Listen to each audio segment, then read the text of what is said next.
ఇండస్ట్రీలో ఉన్న చాలా మంది నటులు వాళ్ళకంటూ ఒక ప్రత్యేకమైన గుర్తింపును సంపాదించుకున్నారు. ఇక ఇలాంటి క్రమంలోనే చాలా మంది ఫేడ్ అవుట్ ఆర్టిస్టులు కూడా క్యారెక్టర్ ఆర్టిస్టులుగా మరోసారి సినిమా ఇండస్ట్రీకి ఎంట్రీ ఇచ్చి తమ లక్కును పరీక్షించుకునే ప్రయత్నం అయితే చేస్తున్నారు.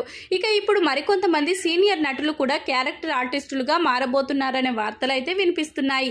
అందులో ముఖ్యంగా ఒకప్పుడు స్టార్ హీరో అయిన రోహిత్ ఒక పెద్ద హీరో సినిమాలో ఒక మంచి పాత్రలో నటించనున్నారు. ఇక తనతో పాటుగా ఒకప్పుడు స్టూడెంట్ నెంబర్ 1 సినిమాతో మంచి గుర్తింపును సంపాదించుకున్న గజాల కూడా ఇప్పుడు మళ్ళీ క్యారెక్టర్ ఆర్టిస్టుగా రీ ఎంట్రీ ఇవ్వబోతున్నట్లుగా తెలుస్తుంది. ఇక వీళ్లతో పాటుగా మరికొంతమంది నటీనటులు కూడా సినిమా ఇండస్ట్రీకి ఎంట్రీ ఇవ్వాలనే ప్రయత్నంలో ఉన్నారు.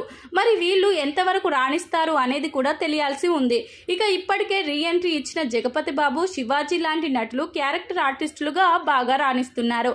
అలాగే శ్రీకాంత్ లాంటి నటులు కూడా విలక్షణమైన నటుడిగా పేరు సంపాదించుకోవడమే కాకుండా ఇండస్ట్రీలో తనకంటూ ఒక ప్రత్యేకమైన పేరును కూడా ఏర్పాటు చేసుకున్నారు.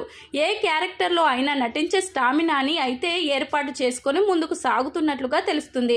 నిజానికి తెలుగు సినిమా ఇండస్ట్రీలో చాలా మంది నటులు ఉన్నారు. ఇక వాళ్ళంతా రీ ఎంట్రీ ఇచ్చినట్లయితే క్యారెక్టర్ ఆర్టిస్టుల కోసం మనం పరభాష యాక్టర్స్ మీద డిపెండ్ అవ్వాల్సిన అవసరం అయితే లేదని చెప్పాలి. ఒక వంతుకు జగపతి బాబు క్యారెక్టర్ ఆర్టిస్టుగా ఇండస్ట్రీలోకి వచ్చిన తర్వాత మన మేకర్స్ చాలా మంది పరభాష నటులను తీసుకోవడం మానేశారు.